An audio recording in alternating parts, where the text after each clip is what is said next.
Greetings, symbol lovers, and welcome to another edition of Understanding the Symbols of Hieronymus Bosch.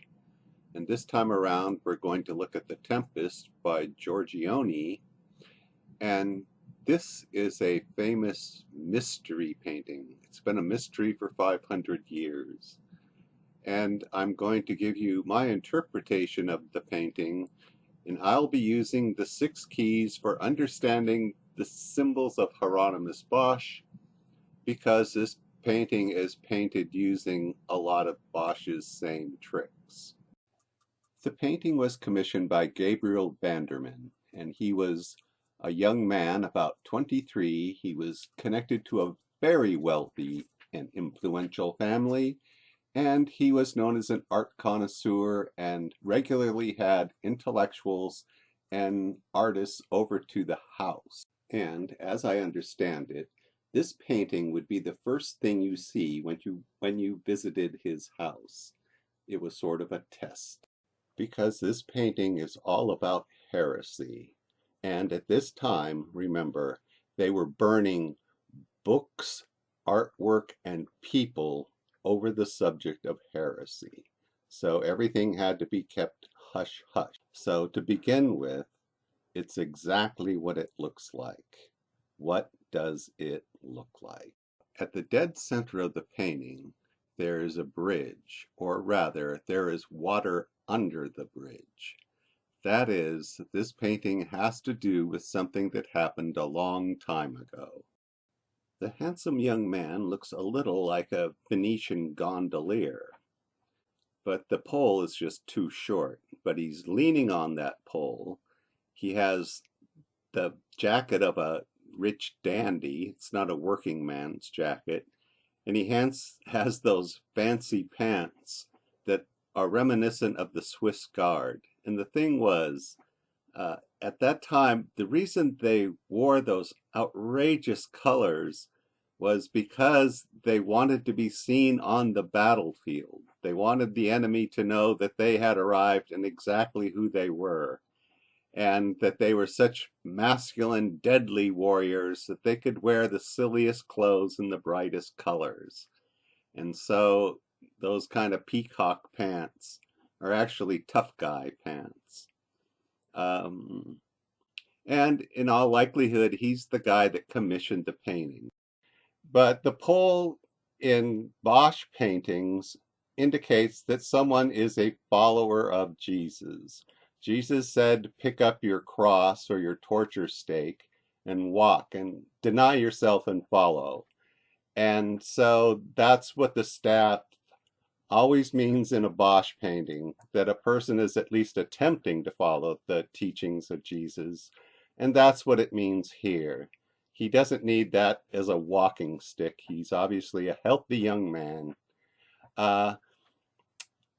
And look at what he's doing. Again, it's exactly what it looks like. And what he's doing is he's noticing something. He sees her. He's not hailing her or talking to her. He's got his one hand behind his back. But what he's doing is observing. And there's a gulf between them. They do not really share the same space. We have a symbolic gulf between them. And she is, well, she's kind of in a bad way. There she is, out and exposed before an oncoming storm, and she is nursing a child. By including the shawl in those little bits of bush, the artist is covering up the woman except for the one part that is important to the painting. That is the nursing. The woman is saying, get your mind out of the gutter and focus on what I'm doing.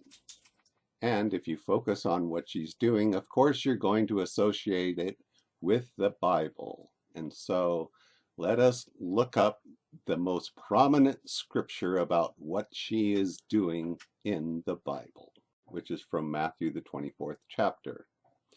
While Jesus was sitting on the Mount of Olives, the disciples came to him privately. Tell us, they said, When will these things happen? And what will be the sign of your coming and of the end of the age?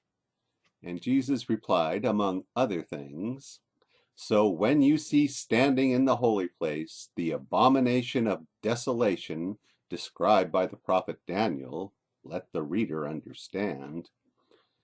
Jesus says, when you see that, how miserable those days will be for the pregnant and nursing mothers. So these are the miserable days of the pregnant and nursing mothers. So this very spiritually minded young man is observing a symbol of the second coming of Jesus. That is a nursing mother having a terrible time of it. So the naked woman is just a trick to get you to turn to the 24th chapter of Matthew. Matthew 24 reads in part, "Then they will deliver you over to be persecuted and killed," which was happening all over Europe then. "And many false prophets will arise. How miserable those days will be for the pregnant and nursing mothers! For at that time there will be great tribulation unmatched from the beginning of the world until now. At that time, if anyone says to you, 'Look, here is the Christ,' or 'There he is,' do not believe it. For false Christs and false prophets will appear and perform great signs and wonders. See, I have told you in advance. So if they tell you, 'There he is in the wilderness,' do not believe it." And here's where we start thinking like Ebionites. That is, it says, so if they tell you, "There he is in the wilderness," do not believe it. For false Christs and false prophets will appear performing great signs and wonders. Does that sound like anyone we know?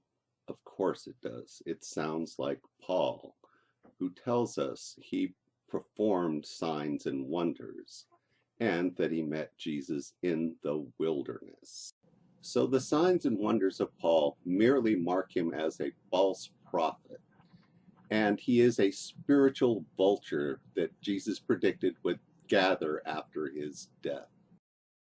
Again, keep in mind what was happening all over Christendom at this time, especially in northern Italy, which was that the church was burning books, art, and people. You could die for having a forbidden book. You could die for translating the Bible into the local language. And so you could see where some people might think that the abomination that causes desolation was already loose in the world. In fact, it was sitting in Rome. It was controlling the world. It was the Catholic Church. And the Spanish Inquisition, by the time this painting was done, had been in the Spanish Inquisition had been in full swing for like 20 years. And they were busy burning people, imprisoning people, torturing people. You could see where a heretic might have a problem with the church. So the painting is meant to be a bridge between the time of Jesus and this modern time in Venice. And if you're a spiritually minded Venetian, you will look at the signs and you will be reminded of what Jesus told you in advance that would be the signs of his coming, and that the signs of his coming would be like lightning in the sky. So, to review, it's exactly what it looks like. A young man is looking for signs of the second coming of Jesus.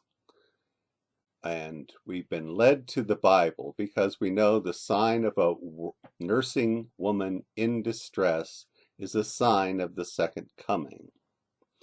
We know there is no such thing as magic. Paul claims to have established himself as an apostle with signs and wonders. There is no such thing as magic. This, as well as other scriptures, identify Paul as a fraud and not to be believed. Follow the money. The young man is obviously the only person with money in this picture, and he's paying that to the artist. So the whole painting itself is not corrupted in any way by money. Notice the negative.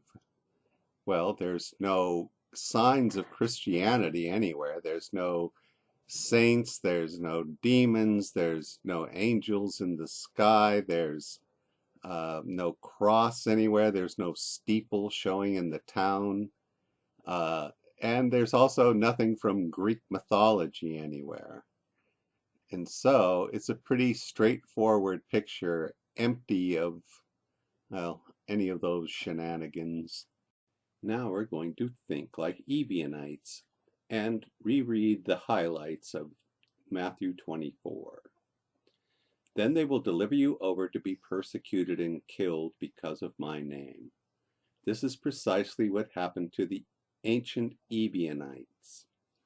They were killed by the false prophets that arose and misled many and formed Christianity. It also says, pray that your flight will not occur on the Sabbath. The Ebionites still practiced the Sabbath. They never gave it up.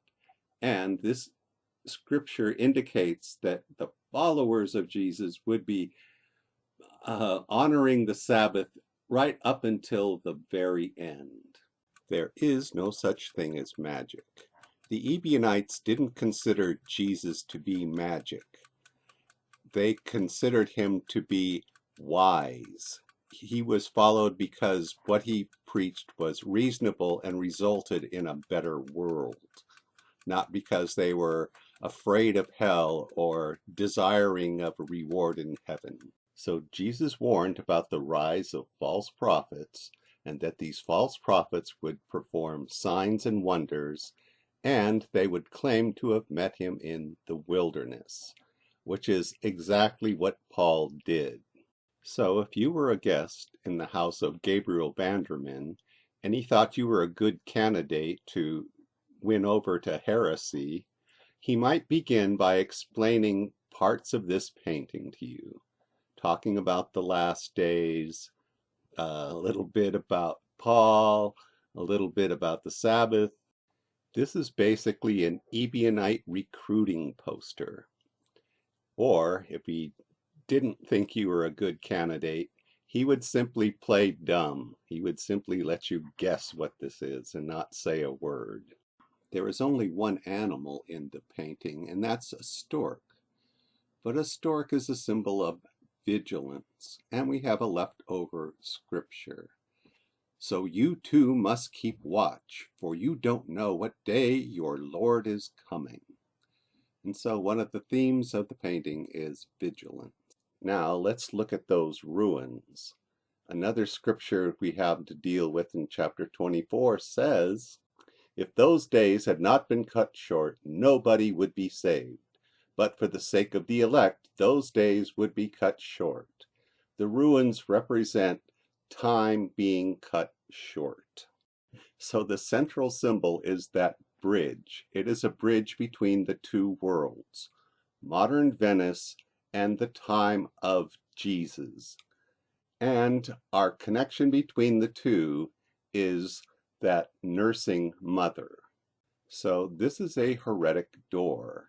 You're meant to access chapter 24 of Matthew through the nursing mother, but the point of it all is all the other points in Matthew 24 that discredit Christianity, Paul, and the church.